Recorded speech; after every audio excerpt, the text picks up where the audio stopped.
Hi, I'm Laura. Say your name. And I'm Vanessa from And World of this Words. is and this is Trip Train Trilogy. And today we'll be discussing of Green Gables.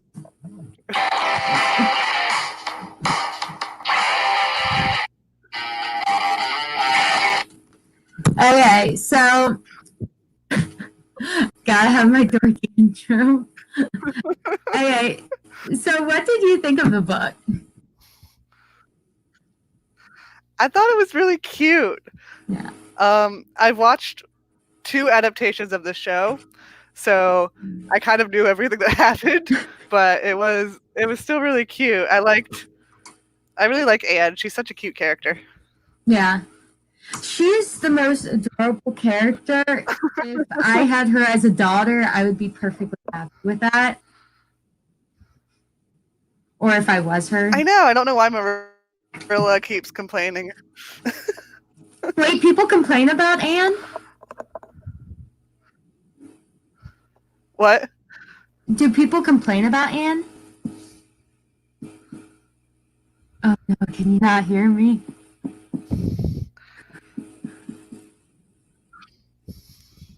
Marilla Oh, people is complain. always Oh, complaining Marilla about her. complains.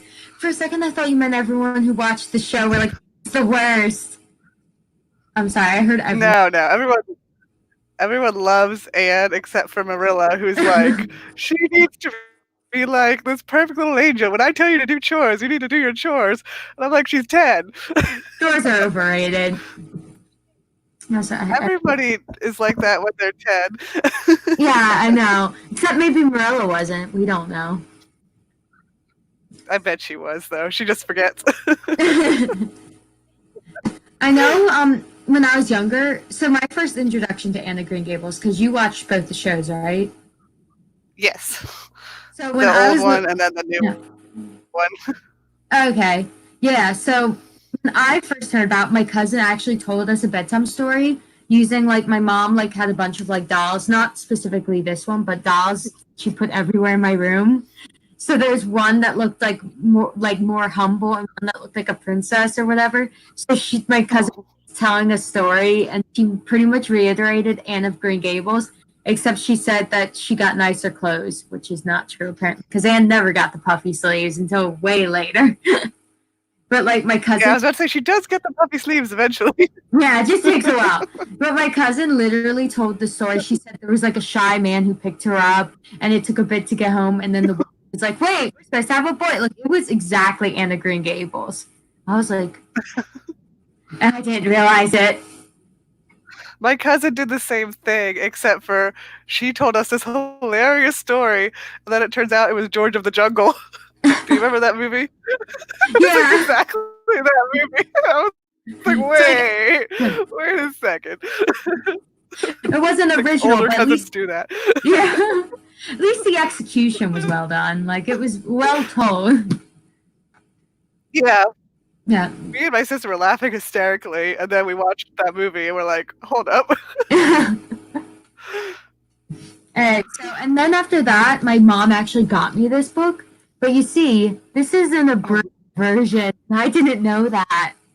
So I read this whole thing and thought it was that, and it didn't. I don't even think it got to the like end. Oh, it might have. I don't know if it meant the. It's like half the size plus picture. I know it's not even close. Like the font is so much smaller.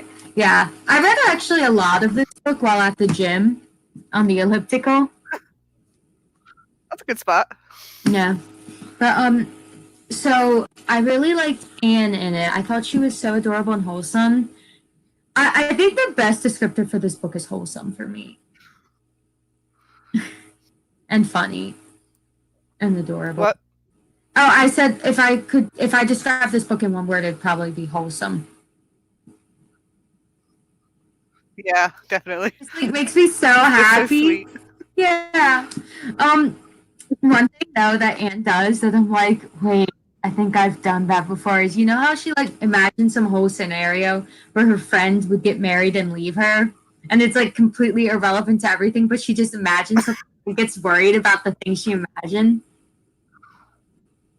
Yeah, I've done that. Yeah. And then people are just like, "Oh, you." Like with Anne, like people, they're not.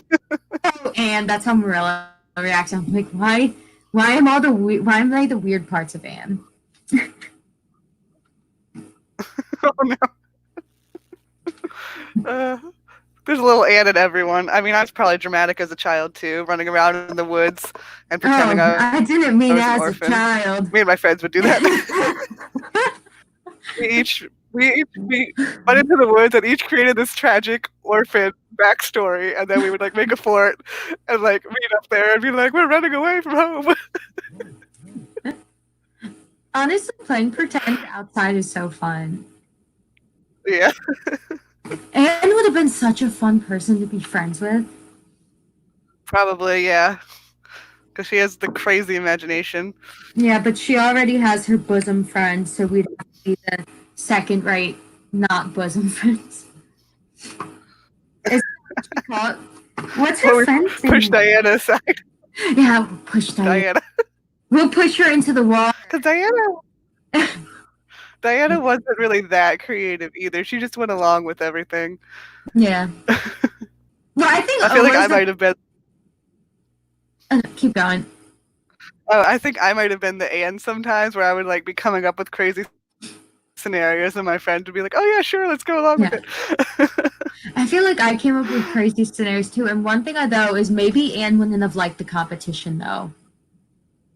It's like Anne got new most of the build stuff. off of each other, it's fine. Yeah, I guess it depends. Yeah, because me and my sister would like build off of each other as far as our games. We would create these elaborate like soap opera like things with our toys. I remember me and my cousin once we just made up this whole like we were like in a video game or whatever, so it was like we had to keep completing these challenges and fighting things, and we kept going to different areas of the different levels. I didn't even That sounds fun. But yeah, it was really fun. But you know, one thing I didn't realize from reading this book is I thought it'd be very much like Anne is the main character, but I almost feel like Anne and Marilla are equally main characters in this book. Like, it's about Anne, but it's just as much from Marilla's perspective and how Anne changes Marilla as it is Anne as an individual. I feel like when Anne is younger, it's a higher percent from Marilla's perspective, and when Anne gets older, then it gets more into Anne. Okay, you're back. Oh no, she's gone. No, I see you now. I got a message.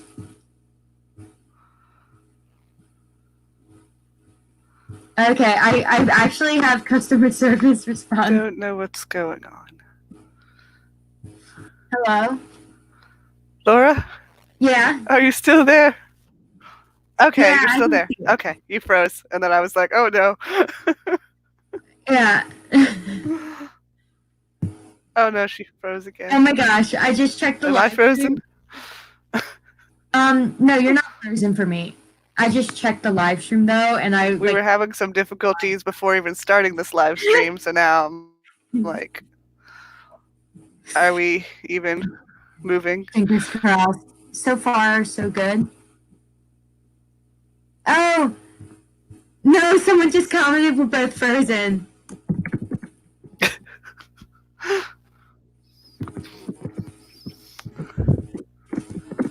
I'm on the live stream right now. Are you there? And I see us both moving, yeah.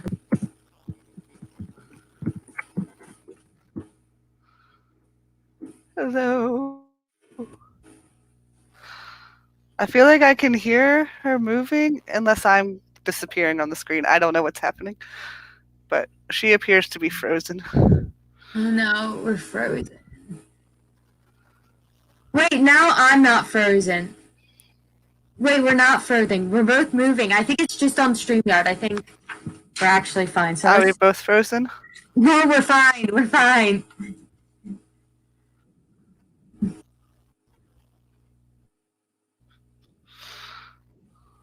Okay, so I think that it's just on the website and on YouTube we're fine. The show of technical difficulties.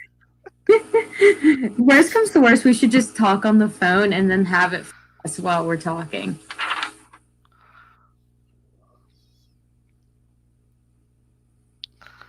Okay, All right. so Oh, you're back. okay, do you hear me? Yes, I hear Wait, nothing's you. going on my Can you end. hear me? Yeah, Okay. I think it's just your end that's glitching. I don't know though, All right. It's possible. I don't know. unless my thing Because is I'm just always. Are you still. Can you still yeah. hear me? Yeah, I Okay. interrupted. Okay. So what?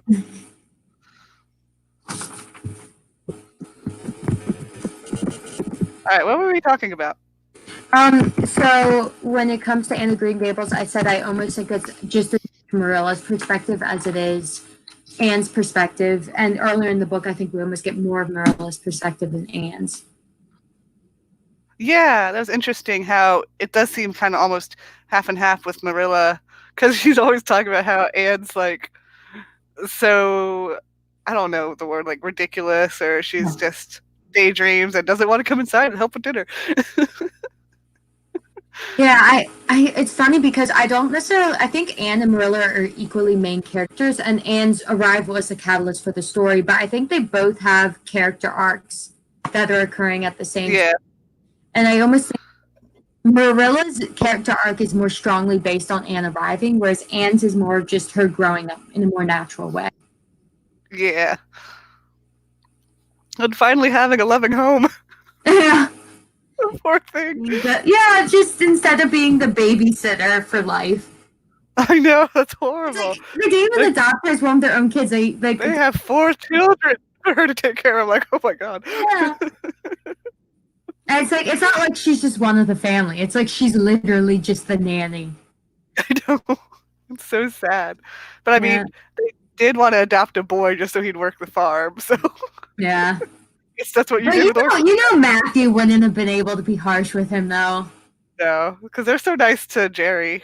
It was Jerry, Yeah, right? I think Yeah. so. But yeah, Matthew, I feel like his character and Marilla are very different from what I usually read. I feel like all the characters in this book were actually had their own unique quirks. Yeah, definitely. I feel like a lot of books I've read recently, they give characters one thing, or they make the protagonist like the most amazing, perfect, but like beautiful person, but then they actually have no personality. Yeah. Whereas in That's this the book, problem. yeah, whereas in this book, everyone had a lot of personality, and I think they all had unique ones. Yeah. Except for I think there was like one of the girls was kind of like your classic Oh not yeah. so nice girl who was like, but then they ended up being friends, which confused me because she was never actually nice. And then all of a sudden they're like, and there she's one of the friend group. And I'm like, oh, okay. I think that was part of the thing. They were always had like the same friends, but they didn't Yeah. actually know each other. But yeah, I think that one was as bad as what I've read in some books, but it was kind of funny. But I think also part of that had to do with just because the book's so quirky and funny that it was more of like, ah, that's funny instead of like me raging at this fictional character. Yeah, it was also because it was the group of girls at school, so it kind of made sense that all their birthday parties and things they would just do together. Yeah. Dow, I actually pitched the wrong one first. Dow said that a lot of books are lacking well-rounded characters lately, and that's not my complaint. Only mom's complaint as well. Tell mom we said hi if she's watching. I don't think she is. I think that was just mentioning that your mom's complained about that too. But yeah, I think one issue is like and Marilla both are the protagonists, but they have such vibrant personalities and characters that I wouldn't mix them up with another book protagonist. No. Whereas think that some books nowadays they're like they focus on making the character like the most good or whatever, trying to make them likable, that they don't give them quirks. Yeah, that's one thing I notice in TV a lot too. Like, did you watch Vampire Diaries, for example? No, but I know people who have. Yeah, like Elena is your classic like nice girl, but Mhm. then she doesn't actually get a lot of personality until she plays Catherine, the evil vampire. And Yeah. I'm like, wait, I thought it was her acting, but she can act. It's Yeah. just It's as so nice, good. sweet Elena, she just kind of plays it Yeah. kind of boring. I think that's why in a lot of stories the side characters are more likable than the main characters, is because Yeah, they're it's not like afraid the of fun them. best friend. Yeah, and I feel like this book, Anne is the fun best friend, and they just Yeah, the book. They're like, no, Diana is like the normal protagonist, she right? would be the YA protagonist, and Anne would be the wacky best friend. Yeah, and this book is like, nah, we're having the wacky best friend protagonist, which I never really thought about. But this is the book where you get the wacky poopy. It's like some of Anne's behavior. Yeah, Yeah, some of Anne's behavior makes me feel like she's like Percy Jackson's the wacky boy protagonist. This is the wacky female. But, yeah, so I really appreciated that. And I think a lot of it has to do with writers wanting characters to be relatable so they don't give them quirks.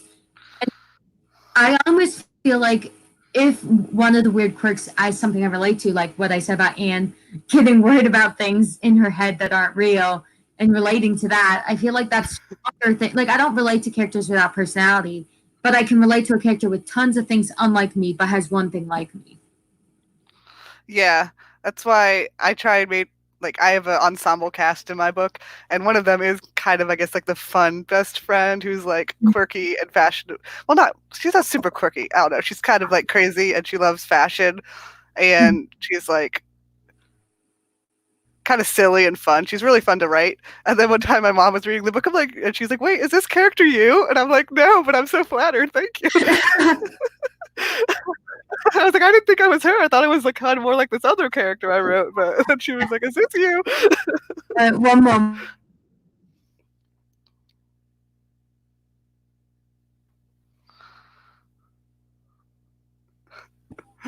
I got interrupted. It's okay. But yeah, honestly, I'd want to be the fun best friend. Okay, Dow has 2 more comments. The mistake in my book is that my main character starts off absolute a-hole, and many miss the nuance I gave him. He's a-hole. He's trying to please his adopted dad, but okay, my bad. Oh no. I like unlikable protagonists, to be honest, but that's It depends for me how unlikable. It also depends if it's on purpose. Yeah. Like if it's a character arc situation where you know he's going to start kind of a jerk, but then you know he's probably going to get better. But it depends, because sometimes I read a book where the character is just so unlikable that I'm like, I don't want to read this anymore. Yeah. I think it also has to do with like how my perception coming in the book. If I know the character's meant to be like that, like 1984, I read it. It's a dystopian. Of course, he's going to be unlikable because that's the point of the book. He is fascinated. But if I go into some book advertised as like, oh, this is a fluffy light read, and the character's unlikable, then I think the author, I don't think it's as on purpose. Like if I know, it depends on, I guess, what I'm expecting when I come into the book. Yeah. And also the degree of unlikability. Mm-hmm. Like, does he say something like snarky once in a while, or is he actually like a jerk to nice people? Yeah. Like, if they're really mean to nice people or people who don't deserve it, I can only take so much of that before I'm like, why should I care about you? Yeah, I think I sometimes like really bad protagonists. So I think that has to, but I don't know if I'm a good person to ask for what's good in my book, because I feel like I have bad taste. Not bad taste, weird taste. But like, just every book I give a low star rating, guys, that means you should probably read it. If I give a high star rating, you shouldn't read it because that means I like it. And that should all be on. Dow says, It'd be interesting to compare some of our tastes, because I feel like we're almost opposites. Well, like the thing is, we both like this book, but yeah, like I like some zombie fiction. Like I mentioned, 1984. I read that one. I barely remember it though, because it was back in high school. Yeah, I read it in high school, but I won't reread it. I'm actually currently reading We, which is the first dystopian ever written. Okay, I don't think I've heard of that one. Most people have. I think I mostly heard of like the big classics. Yeah, I just googled first dystopian book, and I was like, oh, there it is. I'll read that one. What what was I gonna say? I like I think one of the things, a good example of what I don't like in characters is when the character is portrayed as being in the right when they're in the wrong, or when they are judgmental of every other character for completely no reason, and they're always right at assuming, oh, these people are terrible. It's like, but why? And then they're just like, just be a jerk to them. Yeah. It's justified without. Yeah, I hate that when they're just like they're like, oh my gosh, I can't stand this person. They're awful, but the person hasn't done anything wrong. But then, of course, they're proven right, even though they had no grounds to base their judgment on. And it's just like, come on. I want you to be proven wrong about making assumptions. Yeah, I don't like that. And I feel like that's the thing, is I know Dal's book is like dual POV. So if one of them's more likable and one's less likable, you can keep people into the book by having the more likable one. But when you're in the less likable character's headspace, just make sure the book, like the narration of the book, acknowledges it, or side characters acknowledge it, depending on if it's first person or third person. Yeah.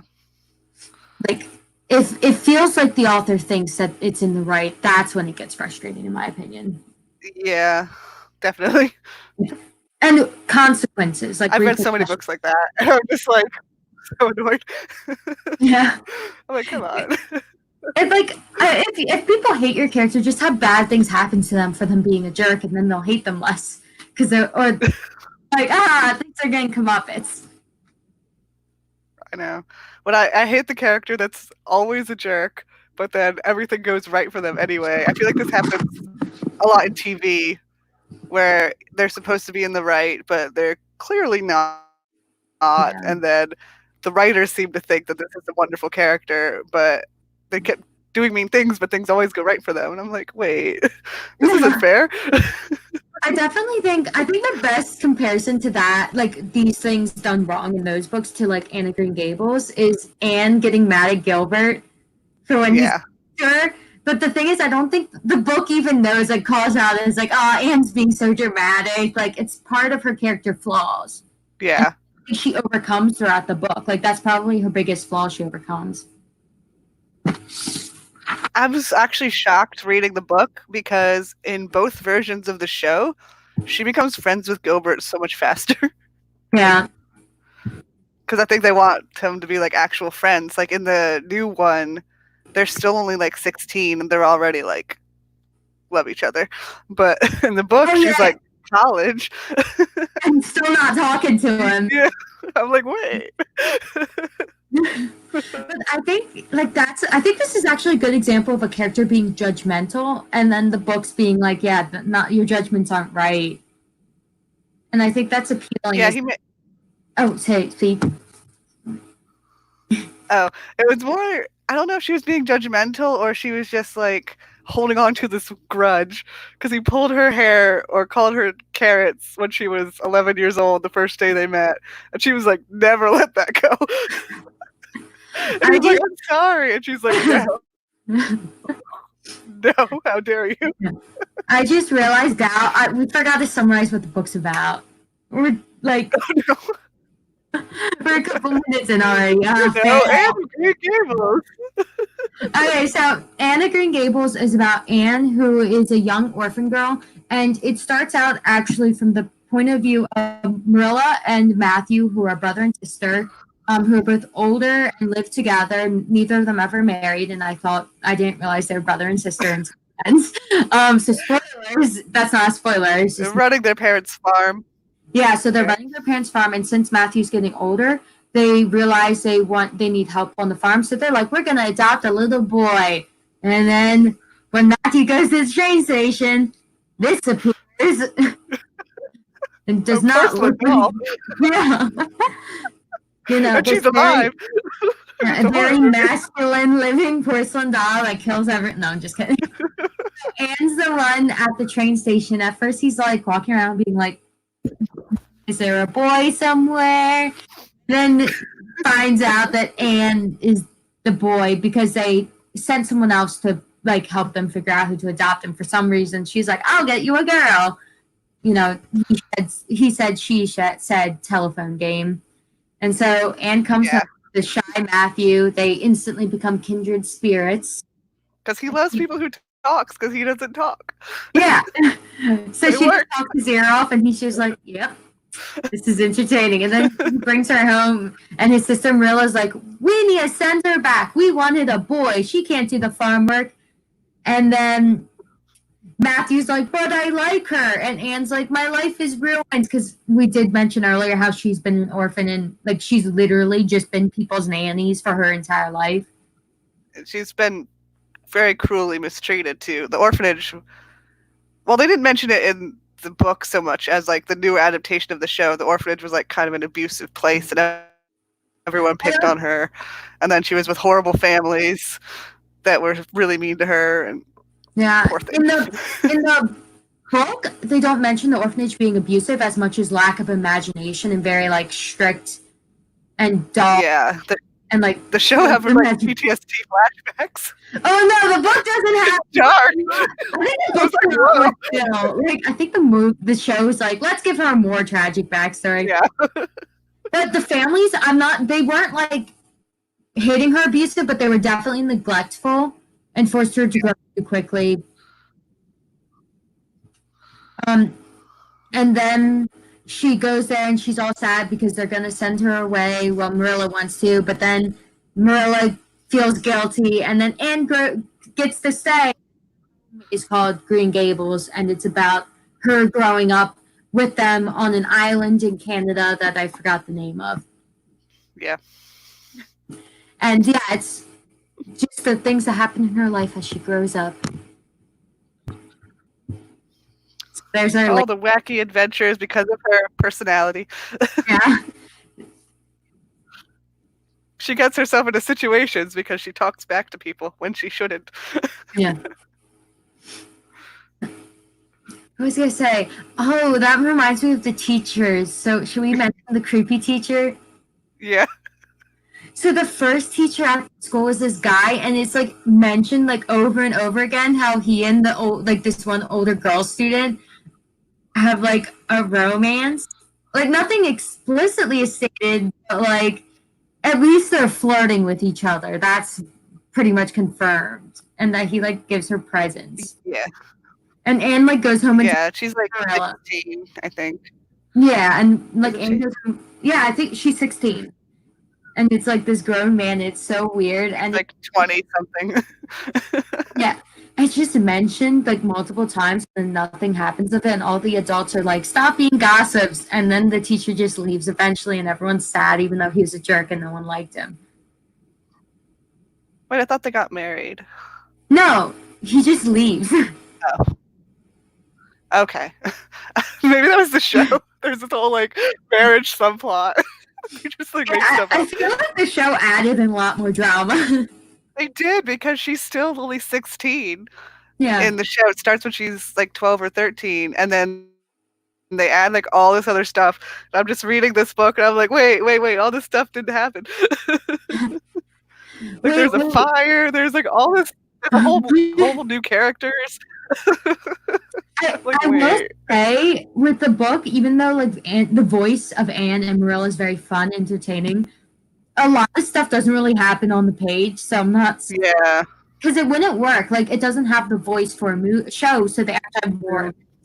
Because the book, a lot of times, it's like Anne goes and does something, and then what we see is Anne telling Marilla what happened. Yeah. Actually, the original show, have you watched either version? No. Okay.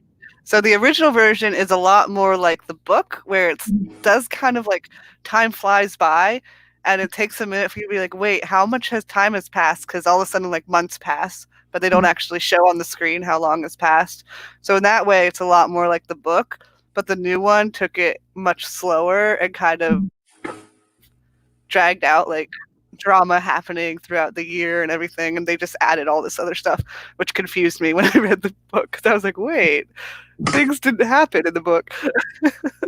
I will admit, at times with the book, I do wish they had like actually showed Anne going to the church picnic that she was so excited. Yeah, me too. Because that was a big part of both shows was the church picnic, and they had fun scenes each time. The thing is, it was so important for the book too, but we don't actually see it.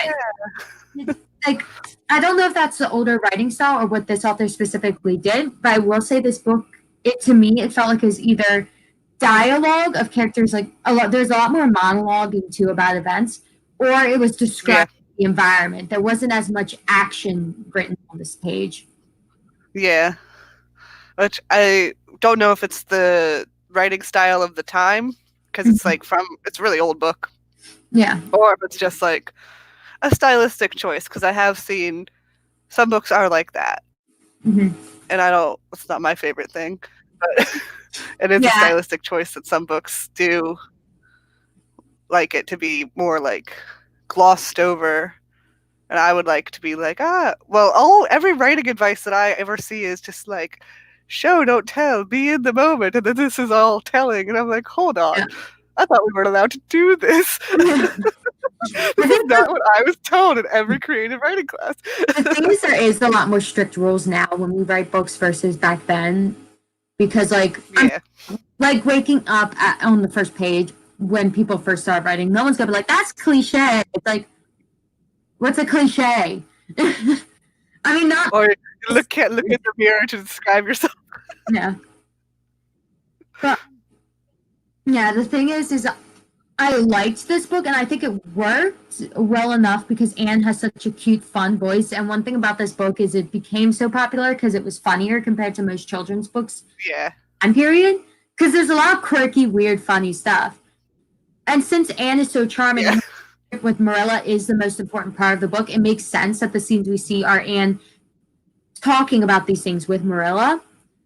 It's just on a personal level, I also would have liked to see the picnic. That's such a big deal. And there are some cool scenes with action, like the boat scene that I'm Yeah. not spoiled, but that scene was like interesting. When she first meets Gilbert was a fun scene. Yeah.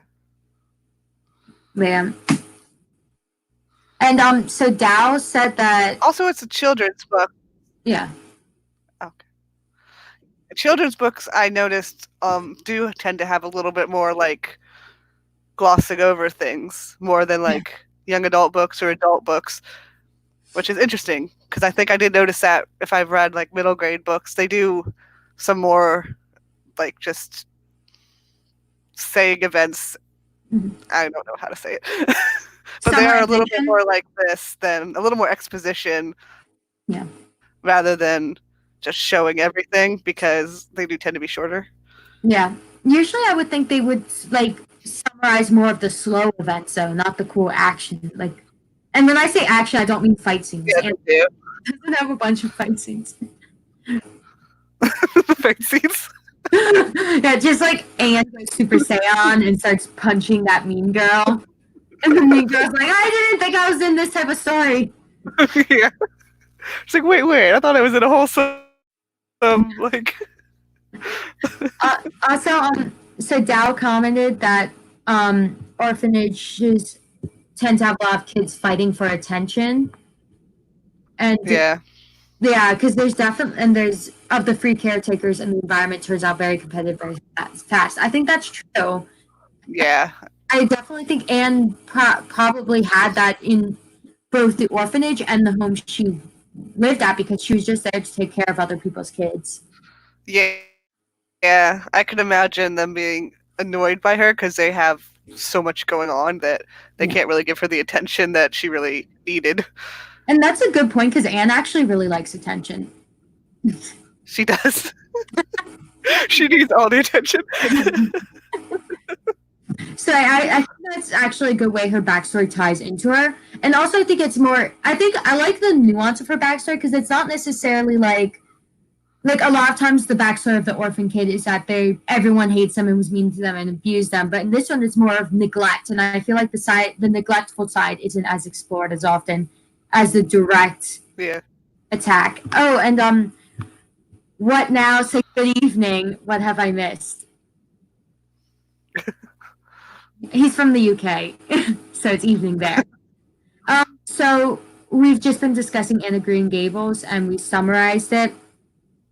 We talked about characterization and how we like them, and they aren't as flat, and they have a lot of weird quirks. Yeah, just adds to a lot of funny situations. Yeah. And you can feel free to add any of your thoughts because I know you've read the book.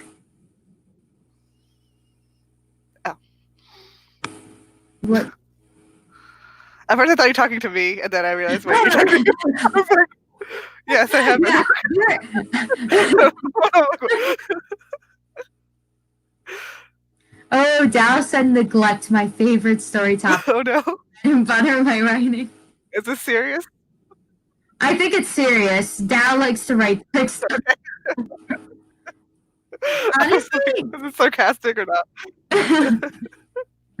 It's hard to tell when you but it's definitely. I think there needs to be a sarcasm bond. No, you don't let people know if it's sarcasm. You got to make them confused. That's part of like stay up late at night wondering, does Dow like to write neglect or was she joking? Oh, it has a hint of but ended on a serious note. So we were both right. Okay. And we were both wrong. Yeah, honestly, I do think neglect's a good thing to write about, and it's important. I think it is, but I don't write it. I was like, nope, not going there. You have very happy stories. My dark is not that dark. Even though I'm like, oh, this is getting dark, and I'm like, my dark is not appropriate. I feel like my dark is not appropriate to mention for an Anne of Green Gables children's book review. Oh no! Where the main character, I'm sure you wouldn't like him at all because the main character is every unlikable thing. But it's the point. But yeah, I do like villain characters. It's just they have to be the funny, snarky villain that gets all the good lines, and then I'm like, this person's awesome. Okay, so what's now said, it's odd how many Edwardian children's novels are to do with children being uprooted from home and thrown into strange alien experiences, almost preempting World War II evacuations. That's how Narnia was. Yeah, that's actually a good point. Evacuations, but with magic and/or journeys of self-discovery. Hooray for the youthful diaspora. That's definitely a big theme in Narnia. I didn't remember the time period this was written. Is this Edwardian too? It says 1908. Yeah. But I don't know if it was taking place. Well, no, wait. No. Yeah. Are you looking it up? 1908. Mm-hmm. It's in the book. Oh, okay. They list when it's published. But I don't know if that's exactly the time it is taking place, or it's probably when it's taking place. It seems like it, or at least that's how it seemed from the clothes they wear and stuff. Mm-hmm. If you look at their little outfits. Yeah. I love it. This book is so pretty. It's puffing and it is.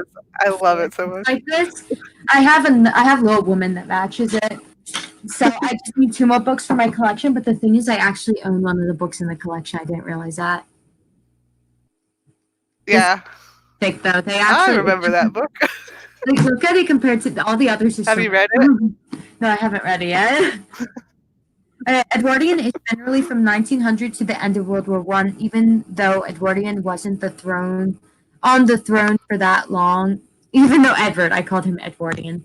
I was about to say, hold on. I'm going to name all my children Edwardian. They'll appreciate it. Edwardian 1, 2, and 3. Yeah. And make it a name. But yeah, so... Okay, so if that's the area, this was definitely Edwardian. And it does kind of have that, but I almost feel like this book is the opposite. It's not about her being uprooted. It's about her finding her roots. Yeah. I would say this is almost the antithesis. A reverse. Yeah. And is this older? This is older than the other ones, right? It's older than Narnia. I actually don't know. I would think so, because Narnia is more... I have Narnia, but it's way over in my shelf in the corner. Hey, what now said... There might be another book on top of it.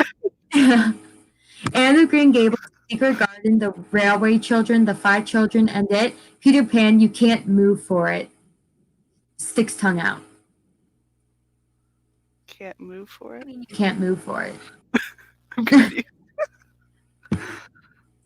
Peter Pan. Is the Railway Children different from the Boxcar Children, or is that like another version of the title, like the Philosophers versus Sorcerer's Stone? Yeah.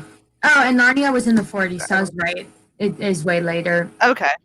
Because I was It like, is, yeah. I don't remember before Narnia references, but I thought it was the second one, so, or it could be the first. It's like the Blitz. The Blitz is the first song on the soundtrack.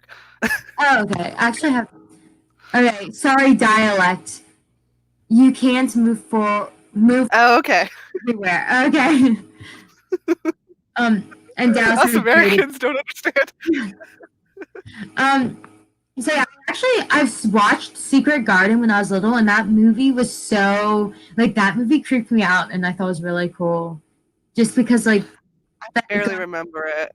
I remember someone got sick, and that's about it. Yeah, I remember all the secrecy and her not being allowed to explore things. That one was definitely being uprooted because she had to go from her family home to her uncle's. I don't remember if it was because she became the Railway Children. And Five Children. I think that's familiar with. Is that the Boxcar Kids or something else? Oh no, it could be a different Sorcerer's Stone philosophy. Yeah. Because I remember the Boxcar Children. I love that. I don't remember anything that happens, but I just remember liking it. The Boxcar Children. Okay, I just googled the Railway Children. Yeah. I think they could be different titles. Okay. Okay, yeah. No, wait, the Boxcar Children might be an American book. Oh, yeah, I thought it was like the little Scholastic.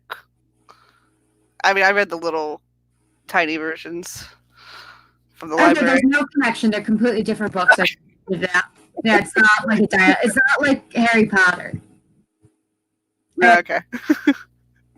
So Peter Pan does involve leaving home, but it's more of to grow up and then they come back home, which does kind of parallel war. You're supposed to or not growing up. It's like you decide if you want to stay a kid or grow up, and what would happen if you didn't ever grow up. Yeah. So because Peter is kind of like, he has a few issues because he never grew up, and then Wendy's a little more mature, and so she's like, why don't you want to grow up, Peter? And he's like, no, I like being 12 or however old he is. I want to fly around and mess with Captain Hook. So I definitely think those stories, Harry Potter follows us everywhere. I didn't mean to. I don't want to make everything Harry Potter. It's just the only example I could think of a book with different titles for different things. I love Harry Potter. Yeah. Oh, Dal doesn't like it though. Well. Different strokes for different folks. I grew up reading Harry Potter, so it's essentially my childhood. It's just my whole childhood, that's all. Like Harry Potter birthday parties. I have a collection of Harry Potter board games. I did play the second video game. That was fun, but that's the only game I've ever finished. Actually, that one and a Quidditch World Cup. They should make a but yeah, Dal is adopted, so she doesn't like the depiction of Harry Potter being an orphan. What's the do you dislike about it? Because Anne is also an orphan. But what was I gonna say? So I think that what was I gonna say? I think that Anne of Green Gables, her adoption is definitely her finding her home, and it's very. Yeah. I don't think this is a book that's necessarily about losing your home. Like she never had one when she was younger because. It's not what? Like you said, it's the opposite. It's about like you said earlier, it's the opposite. It's about finding your home. Yeah, so I definitely think it's the opposite of the whole diaspora. And what was I going to say though? What was I going to say?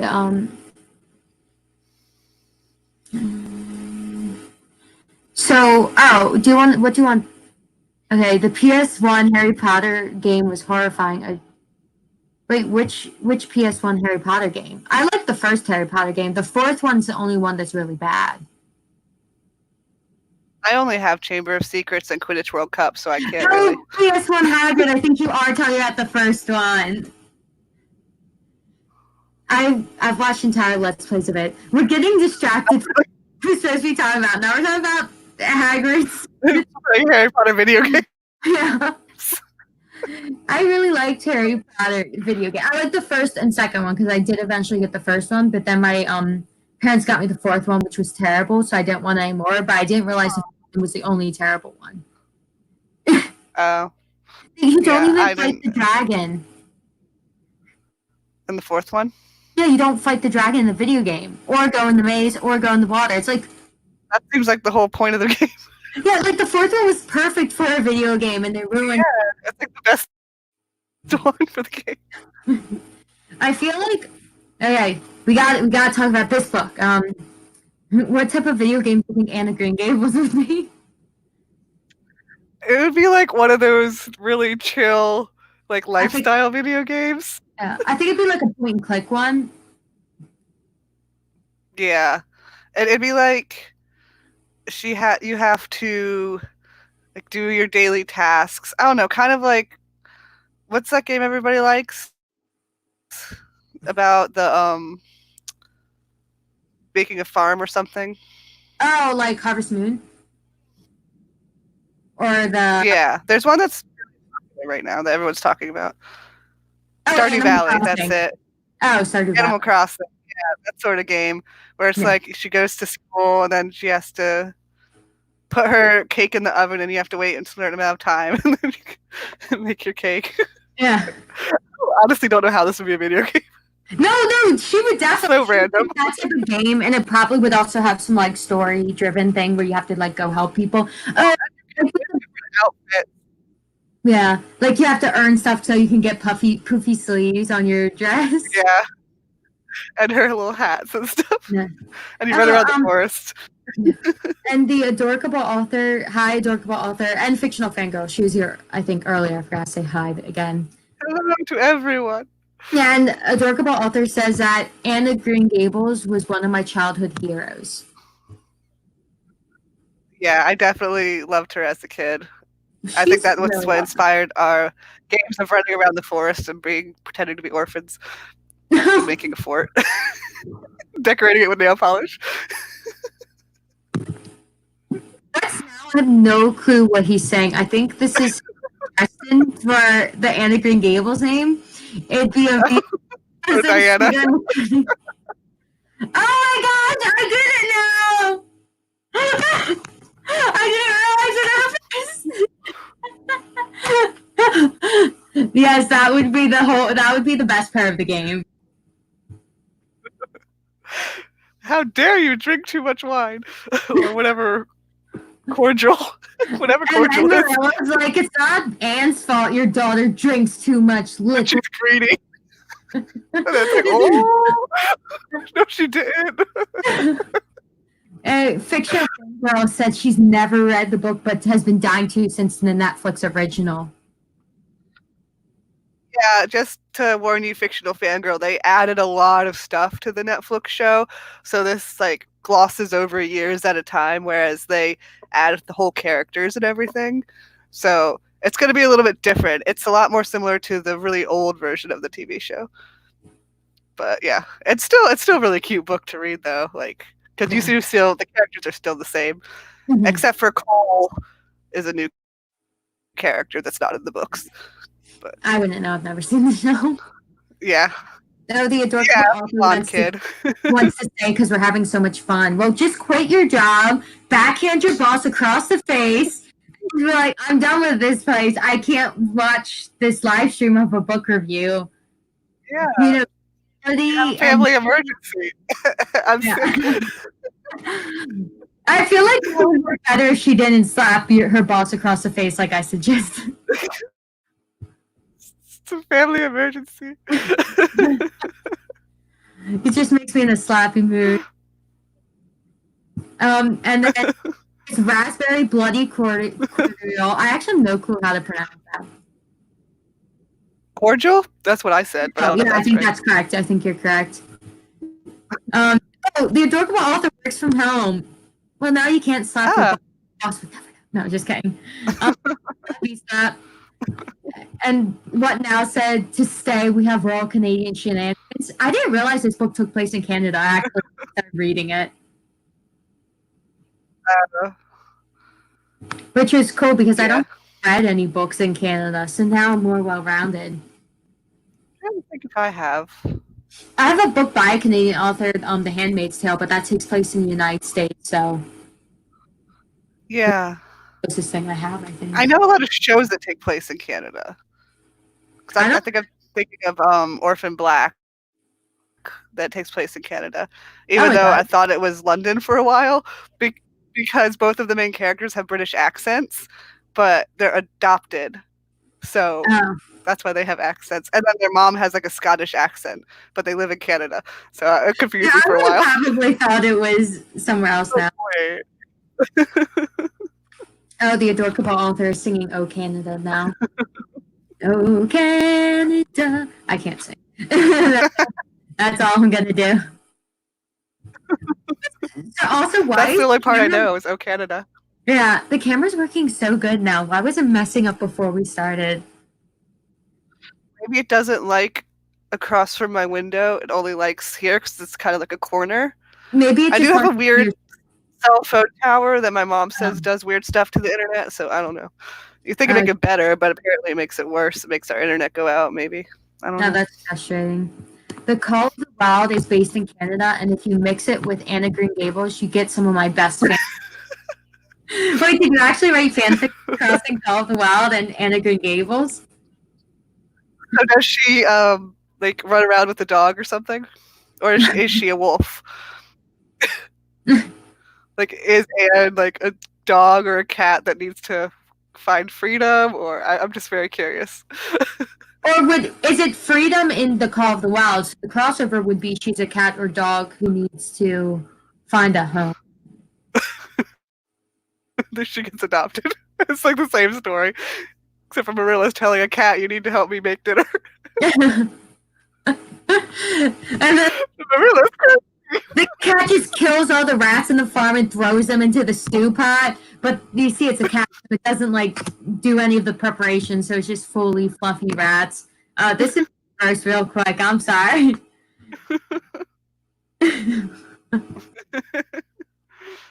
Okay, Dorkable Authors at a team meeting. She told us to keep being amazing though. Well, don't tell me what to do. Maybe I want to be game. Thank you. Saying thank you. You too. Yeah, you too. You be amazing too. Or keep doing it. Hey, so what now? I did not, but an orphan girl pulling sleds across the ice and becoming increasingly feral because of the two elderly wolves she meets. I could That's a little bit like Tangled, but not exactly. Not Tangled. so no, wait. Frozen. Frozen. He's like doing the ice, and he does Wait, sing how the is song. that like Frozen? In the beginning, when Yeah. Kristoff is like doing the ice. One thing that as a bothers me child. about this, like, why are all these grown men just leaving this small child in the middle of an ice scene? Like, His baby moose. yeah, they never. So it really should have been more moose-like, and this will redeem it by giving us Anne, who acts like a wolf.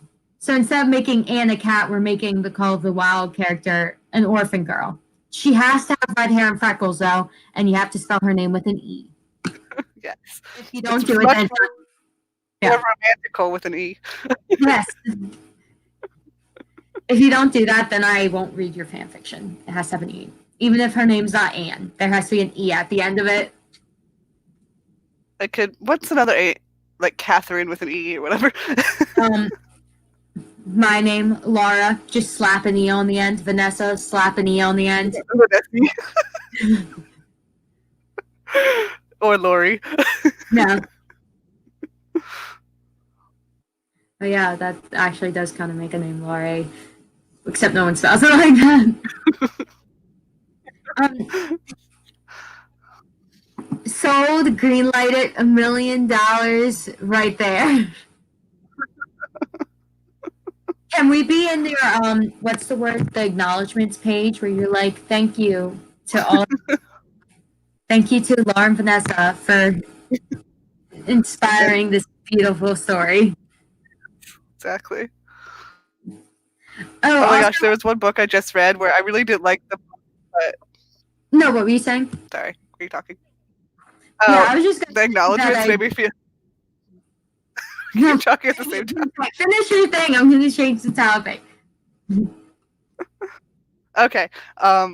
There was this book I read where I didn't really like the book, but then I read the acknowledgments and the author's note, which talked about how this was like the book of her heart and how it means so much to her. And I'm like, Wait, I think I might know the book. Was there like a letter addressed to the reader at the beginning? no, Oh, it was a book I just read for the Magical Readathon, but I really didn't like it. And I was going to talk about how boring it was, which I actually did talk about how boring it was.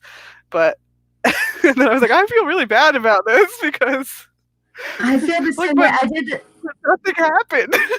I reviewed a book and gave it 2 stars and completely trashed it, but the whole beginning was like, this is the book I wish I had when I was this age, Yeah. and it could really help me. And I was like, oh, that's sweet. Then I read the book and I was like,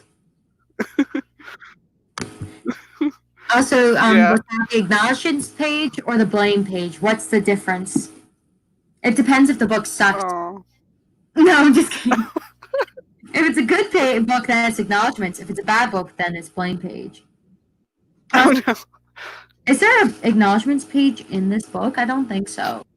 Yeah, I think it's just a special cute edition.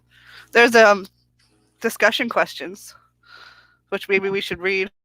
Oh yeah, there's the author page. Consider we're in a discussion. Oh, it's Prince Edward Island, and Oh yeah, okay, I should have known about that. the author. Okay, so her full name is Lucy Maud Montgomery, known by family and friends as Maud. She was born in November, like me. Oh, I was born in the summer. Yeah. Oh, lame. No, I'm just kidding. I enjoyed it. I was never in school on my birthday, so there's that. Oh, lucky. I always had the worst birthday. Like in college, it was just during all the exams. Wait, is there a recipe for I pound would always. definition? No, wait, For there is. years we went to like Six Flags water park because it was always open. That's awesome. There's a Yeah. recipe for pound cake. I need to like make the recipes in all the books I own. My mom makes really good pound cake. I'll just tell her to make it. Hi, Maya. Hi, Maya. I'm sorry for pronouncing. Hello. Welcome to the stream. Hey. Oh, it's okay if you miss. Oh, there's a little princess version. Oh, that's awesome. My cousin said she loves that book. I am obsessed with that movie. I love it so much, even though it's depressing, which is weird because I normally don't like depressing things, but I'm like obsessed with that movie. I think because it takes place at like a boarding school for girls, which are two things that I am obsessed with. Yeah. I like boarding schools and especially like finishing schools. I don't know why, but yeah. No, if it's in a book, I'm like, yes. It's like in books, it's like an environment where kids can just hang out with each other all the time without parental interference. So it's just like the kids are wolves.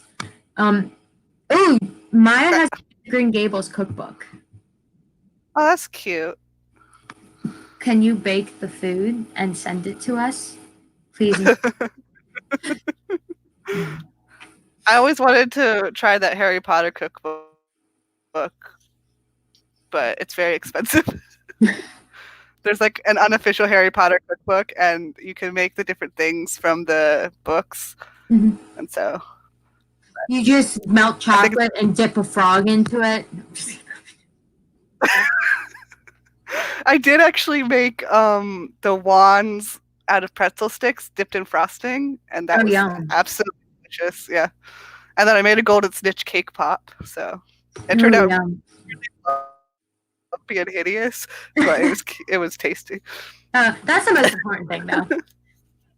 Fictional fangirls also loves a little princess, and she likes the whole boarding school trope or setting too. Oh, you'd like my book? Then it takes place at a boarding school, and there's a magic portal behind it. Spoilers! No, just kidding. No, that's gonna be on the back. So, actually, was one thing when I was writing it and needed to do some revisions. I was like, it takes way too long for them to get to the portal, because literally the back of the book's going to say they find a portal. Yeah. So needed to hurry up and get there. Oh, Maya asked her in Canada. Oh, she's from Canada. But that's how she would be able to mail us the food. We are not in Canada, Drive unfortunately. over, but I'm pretty sure I can't drive over right now. You're not supposed to go anywhere. Yeah, I might be arrested. Yeah. So Maya, that means that you are closer to Anne than us. Have you ever been to Prince Edward's Island? I want to visit it now. This book, the description of all the like settings and stuff is so beautiful. I don't know where Prince Edward Island is. I've been on the the west coast of Canada, like Vancouver. Yeah, and all down the coast. Yeah. Because my sister took a road trip. I know that location in the book sounds really beautiful. But Vancouver. Yeah. I'm not sure if it's like a tourist attraction or anything.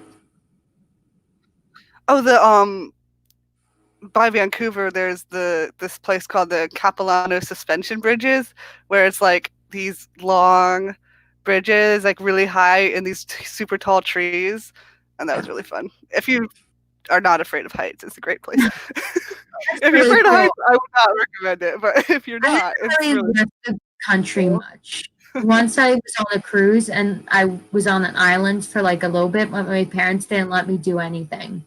I was like, "Can we go? Can we go to the zoo?" No, it was Nassau. Can we do? No. So we were just allowed to go to like the I don't know the word. I keep wanting to say bazaar, but I'm pretty sure that's Middle East. I don't know if they use the word bazaar, but like the little shop areas. Okay, yeah. I went there and someone physically tried to force clothing onto me, like a middle-aged woman was like, "Try this on." I was like, so I realized though, if you just wear sunglasses, then you can do whatever you want. But if you aren't wearing sunglasses, you can't make eye contact. Or do what you have to do in the mall, which is like walk straight ahead and avoid eye contact. Yeah, like when you're in one of those So you have to stores where do. like, the people who follow you around are like, "Can I help you?" And it's like, "Yes, please get away from me." Yeah, that's when I leave the store. I hate when I'm the only person there, and then they're just like following me around. I'm like, I always feel bad sometimes when I talk to the store owner and then don't get anything. yeah, It's in there. That's their job. I work in customer service, so Oh yeah. like we literally have to come up and say hi. These are our sales, so don't take it personally. Maya has been to Prince Edward's Island, and she says it's gorgeous. She visited the house. That's awesome. It's in the Marin, past Quebec. The other side of the country. I was on like the opposite side. Yeah, it's on the East Coast. Oh, I thought it was on the East Coast, but I didn't say anything when you said West Coast because I was spacing out. I was like, I never even think of Canada's West Coast, to be honest, because I live on the East Coast. Yeah. East Coast. No, I'm just kidding. Because we went from like Alaska. My sister works in Alaska down to where was California? Yeah, and then like back across. I met someone who used to live in Alaska, and she's like, "If you die in Alaska, it's not anyone's fault. You just might die at any moment." That's how Alaska was pitched to me. Only if you're alone on a trail when you shouldn't be. You don't go hiking alone. It's one of the rules. All right. So what's now said, if you like the boarding school feature, you might like Kim Newman's Secret of Drearcliff's Grange. It's about a girls' boarding school for the daughters of supervillains, 1920 setting. That sounds interesting. That sounds fun. And are they famous supervillains or are they original supervillains for the story? Yeah. You know how Disney did that whole thing with the descendants of the characters? I was so disappointed. Because like my thing was like, you're supposed to be dead. This isn't canon. Like that's like, which villain? Certain villains? All of them were supposed they're to all be dead. I'm like, how'd you reproduce? Jafar, who's always like the return of Jafar. No, he dies in Return to Far. So Okay, unless I haven't watched that in a while. friend when he was a genie and then immediately left. But Yeah. you know all these kids were just like affairs. And fictional fangirl says, I bet I would totally love that. I think she's talking about your story. The 1920s one? No, the one you said you're That writing. what now mentioned? No, it might be the one he's mentioning, actually, yeah. I don't know. Not sure. I thought he was just I'm lost. She loves the stories. Maybe she'll love them all. But I was gonna say also we haven't mentioned one of my favorite characters yet. Who? Stacy. Oh yeah. I love her. She is my Cool. like her. Oh, leave. Bye, Joe. Miss Stacy, she takes the kids out, like in the woods to go exploring and see stuff. She like that's just my fun. I actually did that as a job. I worked at the outdoor camp for schools that would come for field trips. So I would teach them science classes and teach them different things about the environment, like about like rock formations, glaciers, different things like that. I would teach them to build fires, and it was really fun. And my goal is to be Miss Stacy. The only thing I disagree with is she taught the career class, which I love, but she said not to write things that wouldn't actually happen. I'm like, Miss Stacy, this is the one thing we part on. Well, yeah, I don't know. Was fantasy a big deal back then, or I don't know. it might have gotten more popular in later years? It was before Tolkien. But, yeah, so back then it was mostly like serious dramas or like cute slice of life type things. So now you're allowed to write whatever you want. I know there was one of the first movies though they made was like black and white, and these guys go to space and there's aliens and the moon gets like the rocket ship in its eye. I remember I watched that for school. It was really weird. I don't remember. I have no idea what you're talking about. Well, there were like fantasy and other stuff, but I don't know how widespread. I haven't researched the history of fiction, but fantasy definitely, like modern fantasy is definitely. And I had an English major too, so you'd think that we'd have the history of fiction. I didn't have any history of fiction. Oh, but also fictional fiction was talking about your story, the one that you're writing. That's what I thought at first. Congrats. I certainly like it. I hate all my stories, so I can't relate. No, I'm just kidding. Oh no, that's so sad. If you don't like it, who will? My mom, just to be nice. No, I'm just kidding. Actually, probably not. But yeah, Miss Stacy, so my life goal is to have Anne's personality, but be Miss Stacy. I feel like Miss Stacy almost is Anne grown up though. Like she's not as crazy as she has to be a teacher and an adult, but like I feel like they're almost like this is the grown up version of her, or like what she could become if she calms down a little bit. Oh yeah, I didn't really think about that, but you're right. Miss Stacy is. I kind of thought about it as like her grown up. She's a kindred spirit, as Anne likes to say. I'm gonna start calling people kindred spirits. So I think I mentioned like everything about the book, so we can keep talking or we could do something. Oh wait, What's Now has a comment. Back then, fantasy was more or less for fairy tales, very young children, or gruesome horror, penny dreadfuls. That's why the descriptions of these areas are so lush for the city kids. Yeah, I think that's like I definitely agree with that. But that seems about right. That's what I expected, a lot of fairy tale fantasy, but not novel fantasy. But I didn't think of that all these descriptions of the outdoor areas would be great for city kids. That's probably a great reason why this book was able to appeal to kids, because it put them into a different world, because this book has very vivid descriptions of locations. It has really, really good descriptions. Yeah. Yeah, but fairy tales also were always warnings, Because if you think about it, they all taught a lesson of like, don't be greedy, don't be selfish, and like they're all like had a very strong moral thing because horrible things happen in fairy tales. They're very pleasant. What's your favorite fairy tale? I made the mistake of like. Oh wait, you can. I made the mistake of trying to read like the original version of Little Mermaid and was traumatized. I was like, oh no. It was dark. I know that one. Everyone gives Cinderella as an example of the darkest fairy tales because the sisters cut their feet to try to fit the shoes. But then I don't like that either. Like, the thing is, though, after reading so many of them, I'm like, that's not really as dark. Like, they go blind from birds eating their eyes in some of them, which is. And then the red shoes she loses both her feet. So yeah.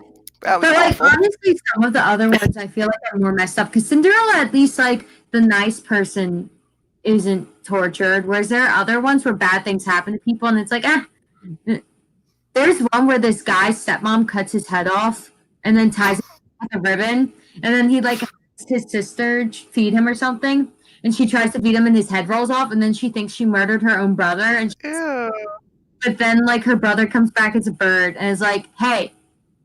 Nah, it was our stepmom. And then they get revenge, but I don't remember how. But that's the story. That sounds terrible. Tell me never to read that one. Oh my god.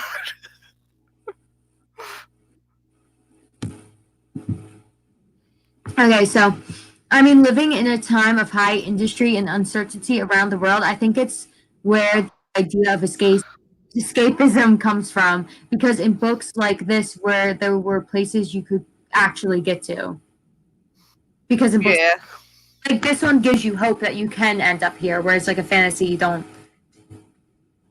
You can go to the beautiful place because it's a real place, whereas like a fantasy you can't. You know. You go to Harry Potter world, but that's as close as you can get. Yeah. Oh, a Adorable Author came back just in time for the beheading. Yeah, this is an Anna Green Gables. I don't know, they cut it out in some of the versions, but this We're talking about page 279. Yeah. Takes a dark turn. And there is a part in this book though where Anne writes a story where someone murders her friend to steal her husband or like boyfriend. Wait, what?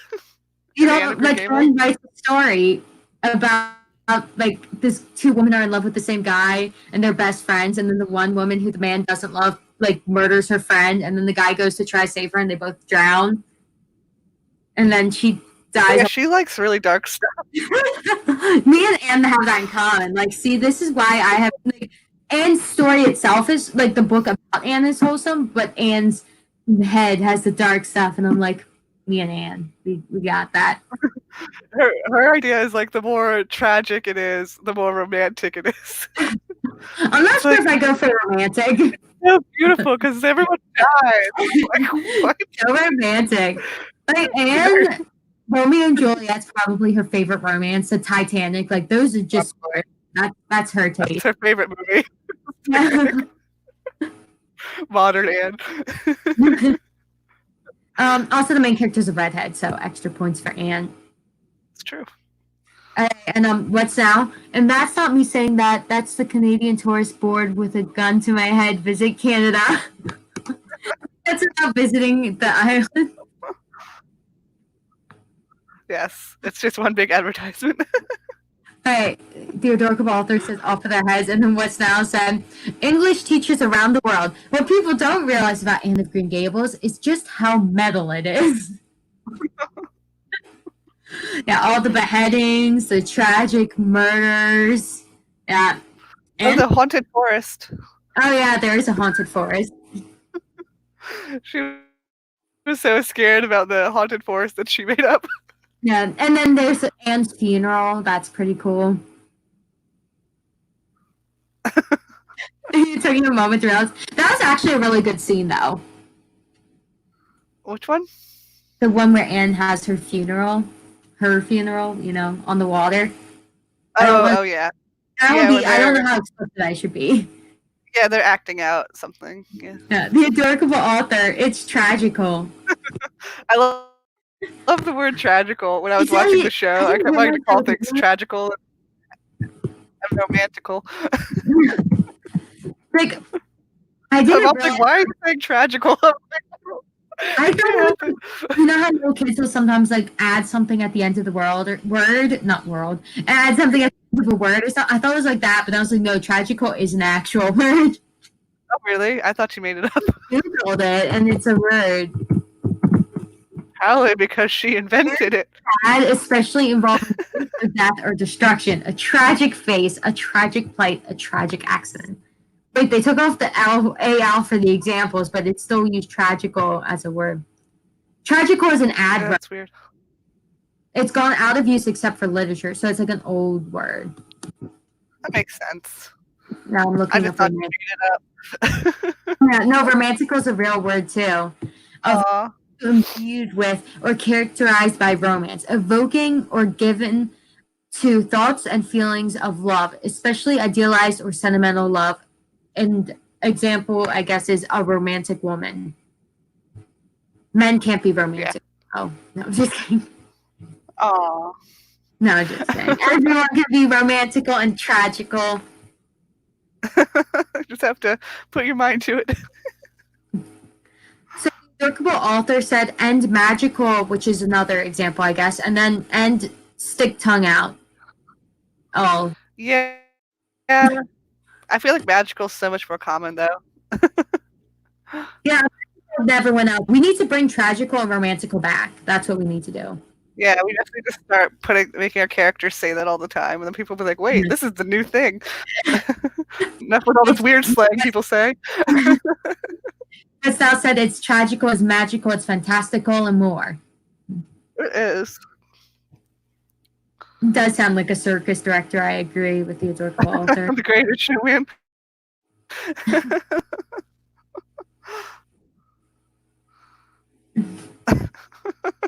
Keaton and Dumbo. Yeah, the live act. Have you seen that? The live action No, I Dumbo. haven't. But I saw Dumbo's creepy makeup face. His what? Creepy makeup face. Oh yeah, but he was so cute when he flies around with his giant ears. That was a weird movie though, in my opinion. Anyway, Yeah, I didn't see it actually, but I just wanted to see adorable live action Dumbo yeah, because he's really cute. Yeah, I like weird stuff though, so that's, if anything, is like a positive to me. It's too weird for me. You might like it. I do feel like we have different tastes, but my thing is I feel like I can enjoy stuff you like sometimes, like some of it not, but like this I feel like is very something we both like, but then I also think there's some things I like that you wouldn't touch with a 10-foot pole. Yeah, I can't handle too much creepy or too gross. Like some of the stuff you like might not be my thing, but I wouldn't necessarily think it's that because of the style that you like or the taste you like as much as the execution might not appeal to me. Yeah, like a lot of people don't like the Mortal Instruments, which I absolutely love. So I never read it. my own sister doesn't like it. I'm like, what's wrong with you?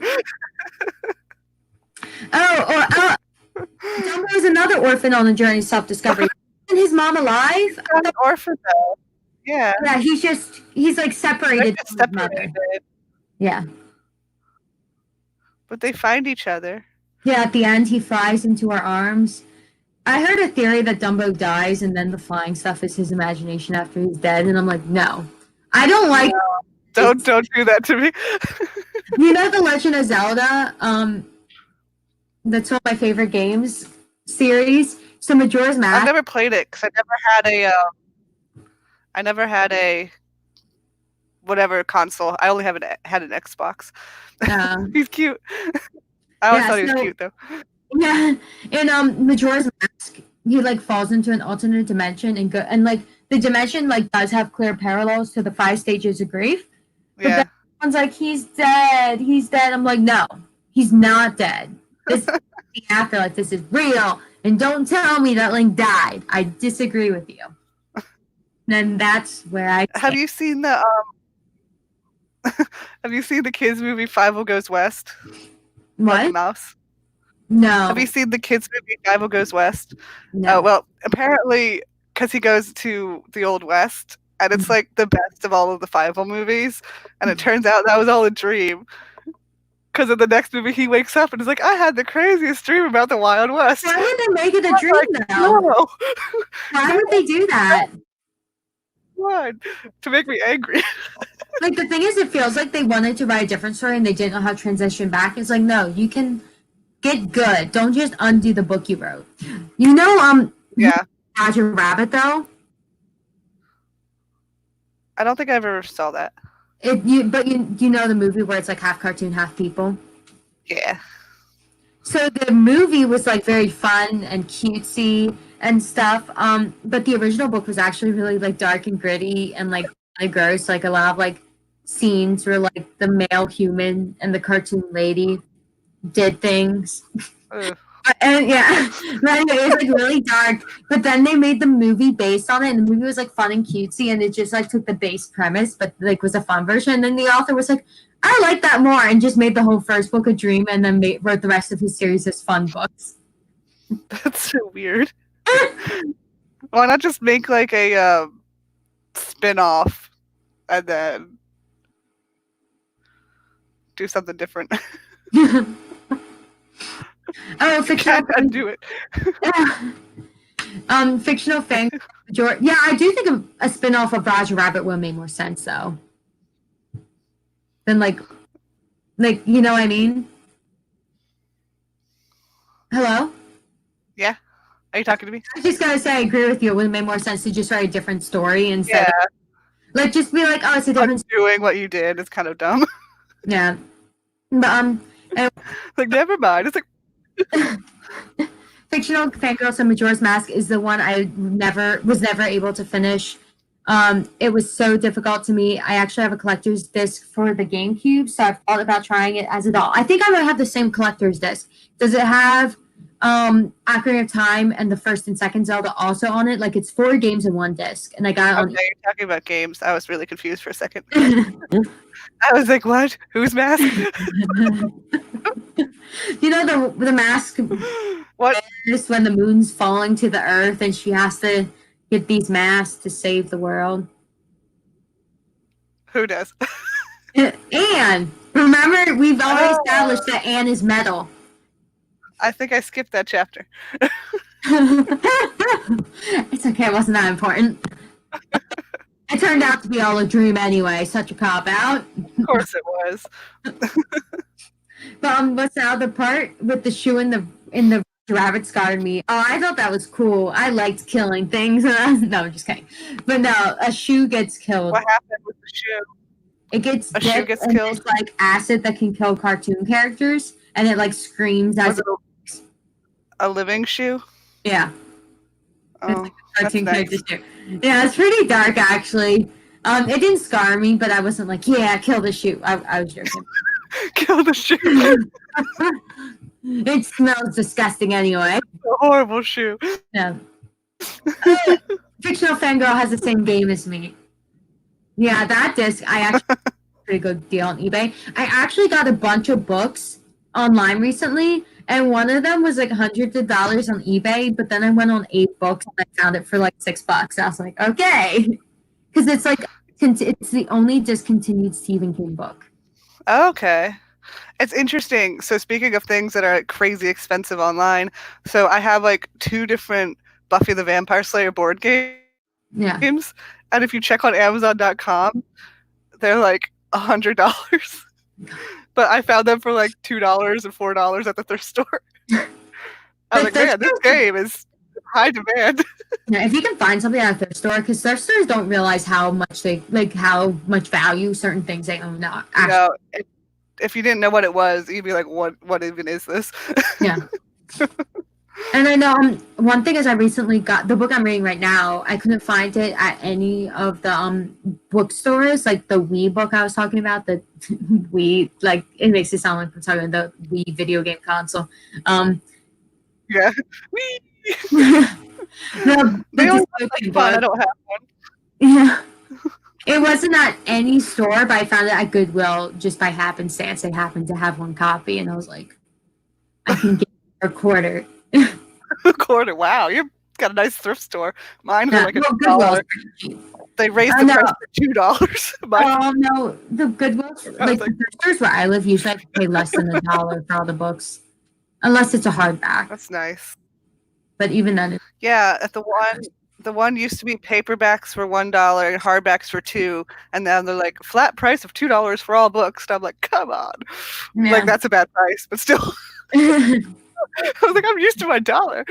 We got this book on sale though, so this was actually a pretty good price too. Wasn't it $5 or $6 or I $4? don't know because the price on here says 16, but that was the original. It's more expensive. Yeah, I ripped mine off too, so it would look nicer.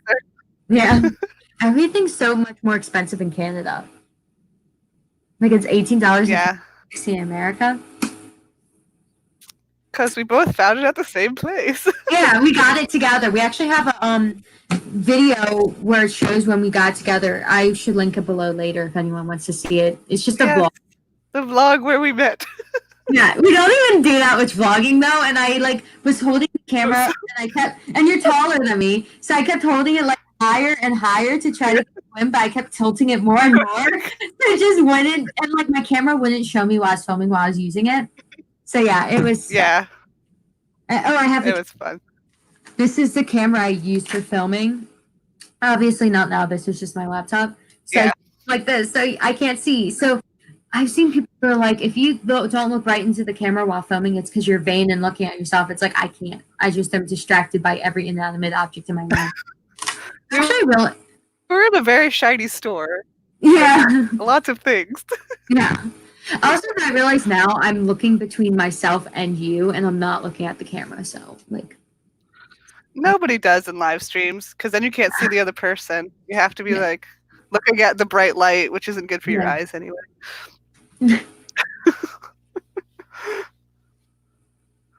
Okay. Oh wow, we've been broadcasting for almost an hour and a half. Oh wow. It flew by because I was like, it's only a book talk. We won't have that much to say. Oh, I thought if people ask questions too, and then we get off topic, which always seems to happen. Yeah, it's good when people ask questions though. It's like that's the Yes, that makes it more exciting instead of nobody watching and being like, yeah. So what was I gonna say? I liked Anne's character though and how she found her home. What was I gonna say? I liked Harry Potter though when I was little, and I was looking for what Dow said she didn't like Harry's characterization because of a lack of depth, but I'm not sure how that specifically has to do with being an orphan. yeah. Everyone says that, but I strongly disagree because Harry's a nice person, and he does have his own personality. So, Yeah. you know, unpopular opinion. I don't know if that's unpopular. I feel like Everyone's like other characters are better than Harry. They like Hermione. They like this and that, and Harry's actually boring. And when I reread it, I'm like, no. I didn't reread He's it. his own person with his own thoughts. I read it when I was In little, defense and of I Harry. don't remember. Yeah, I honestly don't remember. Yeah, How, like the books, I remember the movies, but I read all the books. But most of my memories, I feel like have gotten mixed together. So yeah. like I can only remember like the stuff that was completely different in the books. I don't remember the nuanced stuff. Yeah, I reread them so many times that Yeah.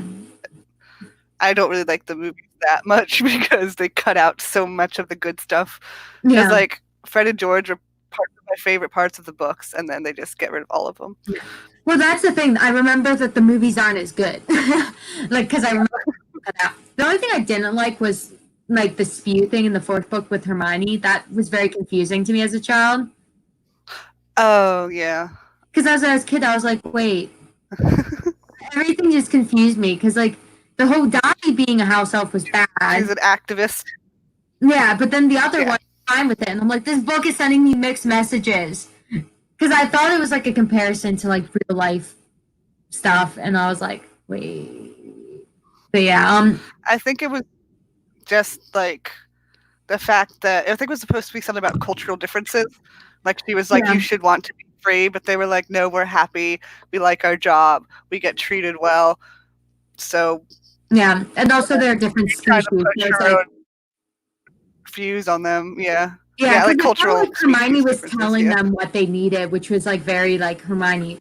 You can't just like tell them what they want. Yeah, Yeah, but that's but part of like what's good about making characters wrong and flawed. yeah.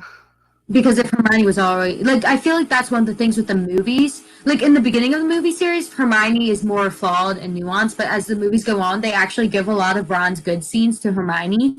I just read something about that not Yeah, that long ago because Hermione was the director's favorite character. And yeah, so he made Hermione perfect essentially and like and I took feel away like all of Ron's character. yeah, and the thing is, J.K. Rowling did have to approve everything they did in the movies, but I think she actually has direct. She loved Hermione was a self insert, so I think it was part of like it rubbed her, it stroked her ego to be like, oh, he thinks the character based on me is the best character because a lot of people didn't really like Hermione the best until later on. So like I feel like but the thing is, I think it's an injustice to both their characters because both their characters are better. It's what? It's an injustice to both Ron and Hermione. Like giving Ron's cool moments to Hermione makes Yeah. and it makes Hermione less complex. Yeah, and like as a kid, I didn't like Hermione because I could not relate. Like she loves school, she follows all the rules. Whereas a kid, I was very much like, I don't want to do school. I just want to run around and play. Yeah. I was very much Anne. Yeah.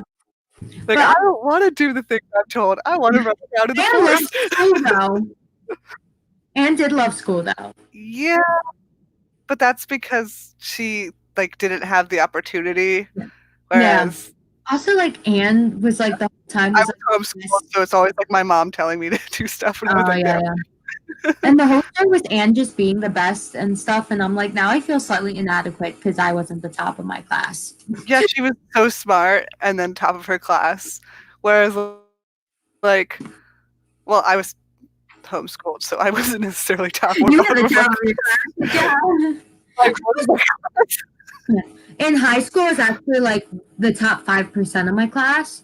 But then in college, which is like where Anne like is the top one who gets in the newspaper, like in college, best at everything.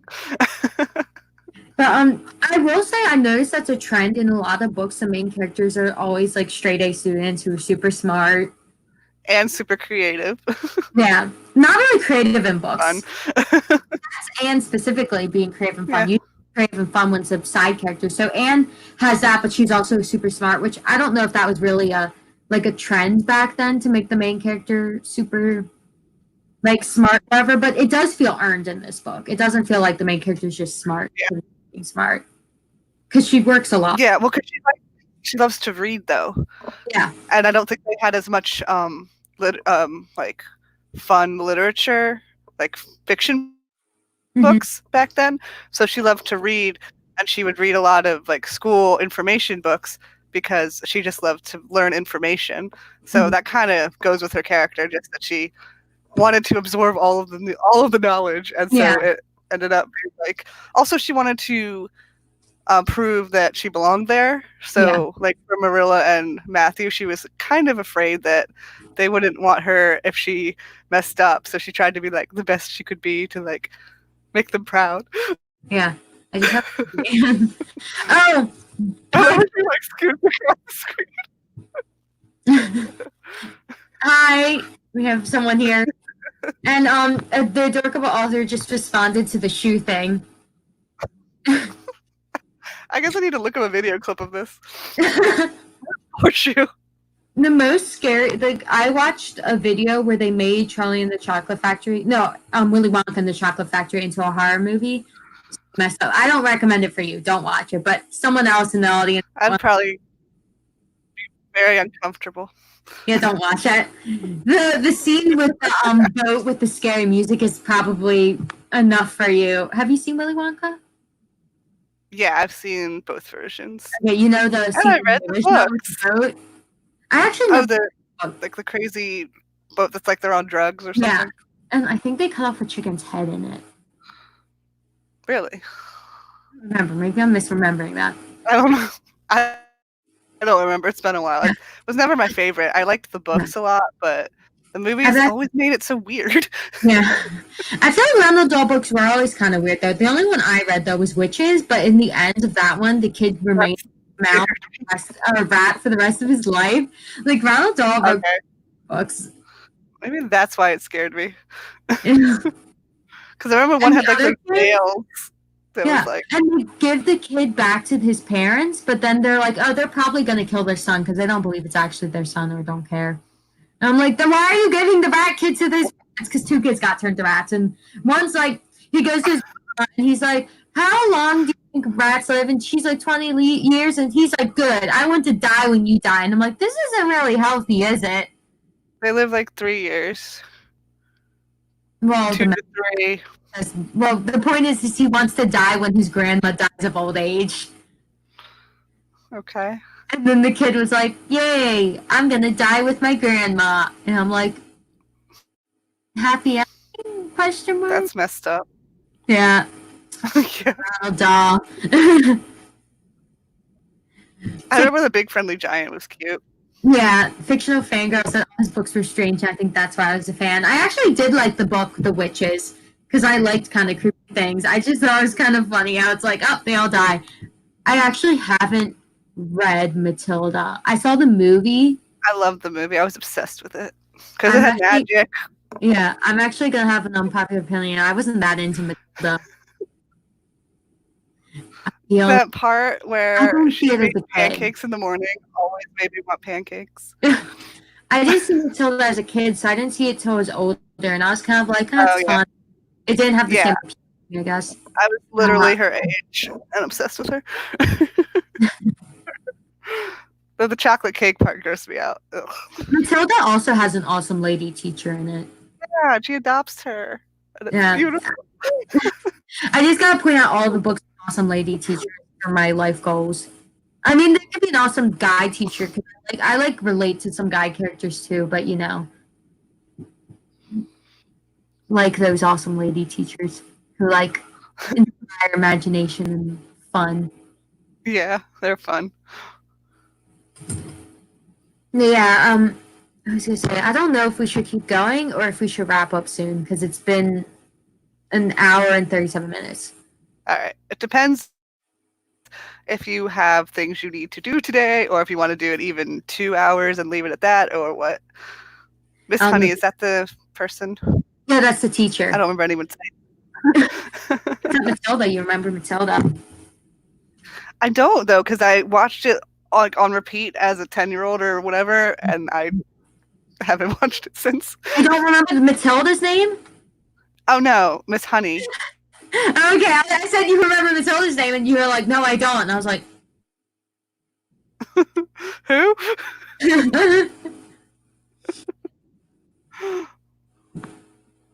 Yeah, I think I do have to go eventually, so... I don't know. Is there anything you specifically want to say, though? Let me think. Final thoughts. Because I don't want to cut you off. Or is there anyone in the comments who wants to say anything about Anne of Green Gables or the conversation we had?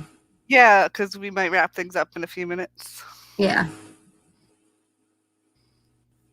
Final questions and comments. Throw them at us. Try to think. Oh, yeah, remember that part that I think we talked about a little bit when the mean teacher goes home? Well, no, he leaves, and then they all start crying, even though he was, like, horrible to them. Like, the creepy teacher, that part, I was like, why is anyone crying for him? Because the whole time they disliked him. Yeah. I feel like it was supposed to be, like, because they're attached to him because they knew him for years and they wouldn't see him anymore. So it makes sense on the kid's sense. It was just... That was one thing about the book that kind of confused me is that whole plot thread about the creepy teacher and the student, and then it gets dropped, and it's like, I feel like that's a time period different thing. That's the only thing I think in this book that didn't age as well. Yeah, because I guess it was okay back then because she was considered almost an adult at 16. Like, I also don't think there's anything like sexually explicit or anything like that. No, but he was like going over to her parents' house and was like, yeah, which was creepy. It was definitely too far. A little weird. And everyone's like, oh yeah, this is fine. They might get married or whatever. And I'm just like, okay. Yeah, like her teacher. That's the only thing that didn't age well. And actually, when I reviewed it, I was like, yeah, this would be a great book to read to your kids. But that part makes me like, should I like gloss over that part if I read it to my kids? Or should I just be like, yeah, that's not cool. Like, just tell them that it's not cool. or if I should just like read it to them when they're slightly older than I would have. Oh, like were you thinking like My non-existent children. or whatever? Yeah, so I don't know. I still I don't think know because I watched the show when I was pretty little. So yeah, I don't think that anything's too bad in it. Like, I think this would be a good actually read to your kids. I don't think I would have even noticed it. I don't think I noticed it as a kid. Yeah, that's what I feel like. Because I don't think this book's going to actually make any kids be like, yeah, that's a great idea because the teacher's portrayed as bad. I actually, one weird thing kind of Yeah. on this topic is the manga Card Captors. Have you ever read Card Captors? Like it's No, Japanese, and I don't know if it's mangas are kind of weird sometimes because they're literally middle schoolers, so they're like 11, and there's this whole subplot about this one little 11-year-old girl who's in love with her teacher, who's a full adult, and it's supposed to be like a cute like little romance, and she gives him a Valentine's Day gift, and then he like gives her a Valentine's Day gift, and I'm just like very uncomfortable. Yeah, I think that's a very big cultural difference in the U.S. and Japan. Like this is not okay, and I knew that even as a kid. I was like, but he's an adult. Isn't that weird? Yeah, that's the thing. I feel like as a kid, when I feel like it depends because I know like some people who are like when I was in high school, I thought Twilight was okay, and like a guy creeping on you when you're sleeping is okay. When I was like, and I'm like, when I was in high school, I thought that was weird. Like, yeah, I was an adult by the time Twilight came out, but still, it was like, yeah. I think my thing. I think. Oh, sorry. What were you saying? Oh no, I was just by the time Twilight came out, I was already older, so I always thought it was weird. Yeah. My thing is, I feel like it's parents' jobs to teach their kids and stuff. So if fiction, like for children or that is aimed towards children, isn't 100% perfect, it's still the parents' job to teach the kids. So if you do a good job, the fiction's not gonna change everything. And the kid can ask questions about that, and you'll be like, "Oh yeah, it's weird." Yeah, because I definitely don't think that it's like anything that I wouldn't want to read to my kid because it has that. But if anything, I'd probably be like, "Oh, this is something I'd probably like when finishing it, just address it and be like, yeah, that's not okay." Like instead of like hiding from it. Because I actually think that might be a good way to like just address it and be like, "That's something that's not cool." Yeah, because time periods, people lived for such a short time back then that everything was accelerated. So like people got married early. Yeah. And it's just different now. Like if you even look at Snow White. We don't do that. Yeah. If you look at Snow White with her age in the Disney movie, she's supposed to be like 14 and the guy's in his early 20s. That's really weird. But I just ignore that because they don't say it in the movie. Oh, the adorable author has very insightful comments. Zog. Exam. And I know she said to ignore it, but I'm a jerk, so I didn't ignore it. Oh, you didn't ignore it. I do that all the time, though, and I feel especially so. I so many of my comments,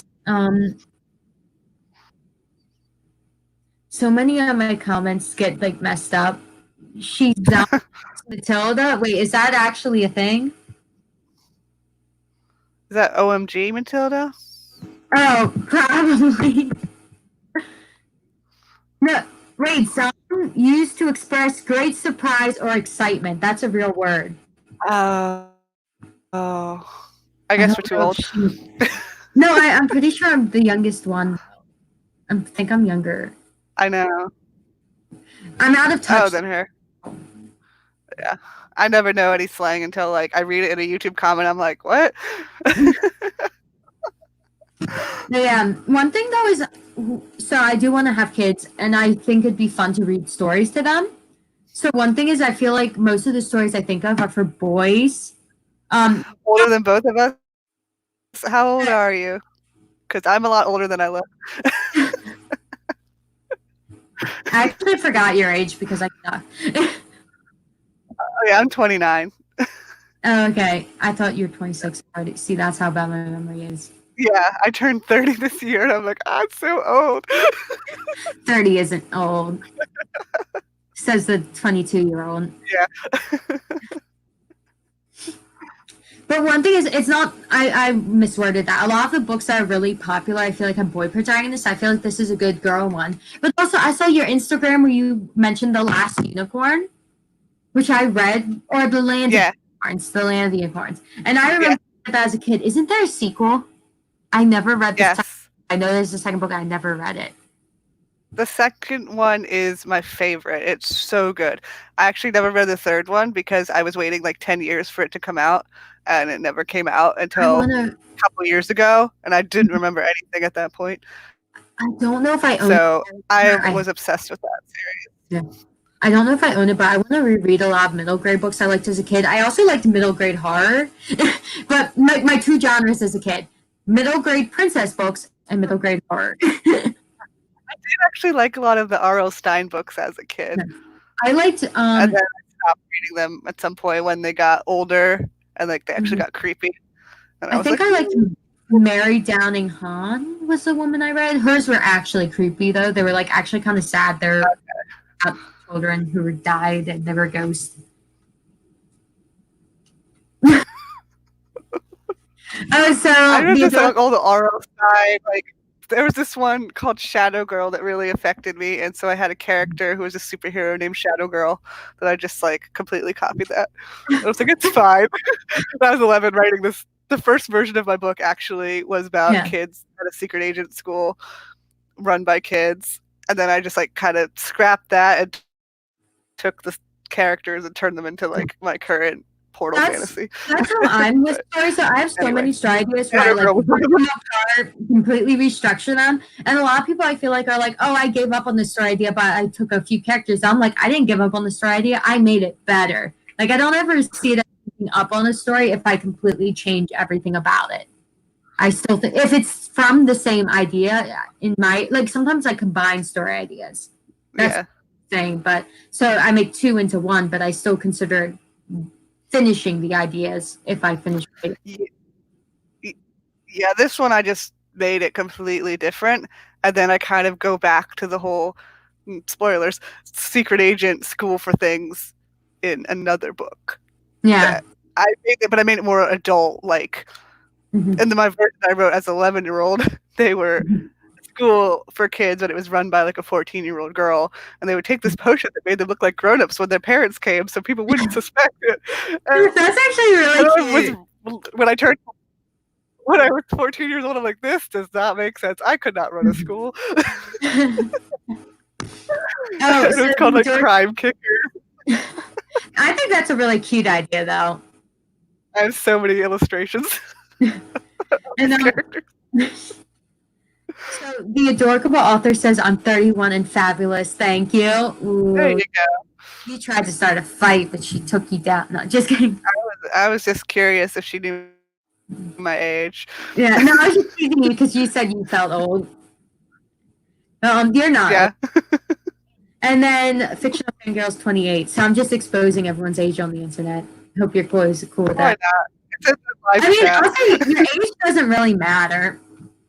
No.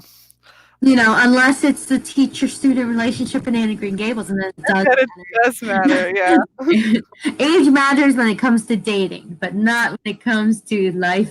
Yeah, I mean, if I wasn't this old, I wouldn't have been able to write all the books I've written, so there's that. Yeah. It takes time. I think that's... Or read all the books that I've read. Yeah. I'm trying to read more because I kind of had another reading slump. My life, I read so much as a kid, and now that I'm an adult, it's just a struggle. It's hard, especially after college, because in college you're forced to read so much so fast, and then afterwards you're just like, oh, I just want to relax. Mm-hmm. Or when you get a job, it's hard to read because you're busy all the time. So, but I really liked reading this with you, and I definitely am interested if you want to read the same book as me, we can also talk about it again. What? Oh, I think it's fun to actually get to read a book with someone. I haven't done that in a while. And if you have a book suggestion, or if anyone has a book suggestion that they want to all read together. Yeah, I could do like another buddy read, or we could even do a little book club if people have like the same book that they want to read. That's always fun. But yeah. I used to have a book club, but then nobody wanted to read the books, so it's dead. It's still there on Goodreads, but it's dead. Oh. Well, we had our book club moment. Yes. It's been quite a while since we actually read it, though, because we took forever. Yes, it was so funny. And I actually never did a YouTube review of this, which I usually do, because I was like, oh, I'm going to do a book discussion, which this is now almost 2 hours long. Yeah. So it's really longer than my average review, but it's fine. Yeah, If someone it's wants to long. see It my goes off opinion on track this a little book, bit, but and we don't explain the premise of the book until like 10 minutes in. It's fine. yeah, it's fine. We'll remember for next time. Yes. Okay, I think that's everything, and it's almost it's 1 hour and 50 minutes now. It's been like 10 minutes since we said let's wrap up. It's a very thorough. Okay, do you want to plug Yes. about your channel and your stuff for a bit? I have your channel linked below. All right. So my channel is A World of Words, and I do book reviews and talk about writing. I do some vlogs, and then I also do some like bookish comedy type videos. And what else do I do? Sometimes I do the occasional like DIY random project. Yeah, that's about it. I do a bunch of stuff that's related to like books and storytelling on my channel if you are interested in seeing more of my face. Yeah. And her channel's really fun, and she does book reviews a lot more consistently than I do. So if you're interested in for new books, especially if they're more up to date, I definitely recommend, because you got like a bunch of ARC books too, so you have a lot of relevant books. Yeah, I went to Y'all Fest in November, so that's I was trying to like read all the arcs that I got before they actually came out. So that's why I like suddenly had all these book reviews. And So I was like, I need to read and review this arc. What? No, I said, and also I like your book reviews. Oh, thank you. I But actually what matters. tried to write them down beforehand so that I don't go off on like a million tangents and spend 2 hours editing, because I don't like to do that. Okay, I think that's everything. All right. I think we've thoroughly discussed this book. And many tangential topics. Yes, a few other things too. Yeah. Okay, thank you guys for watching. Remember to check the description for all her links. And if you have any books you like to recommend and the chat's already finished, you can feel free to comment it when the video is not live anymore. Oh yeah, you're welcome to leave all sorts of comments after the fact if you watch this after the fact. Why? Yeah, and I'll let Vanessa know not? for money, because I don't know if you get you would have a notification or anything. So I'll let you know if there's any comments. Oh. Okay, so thank you guys All for watching, and we'll see you. I'm gonna later. Later.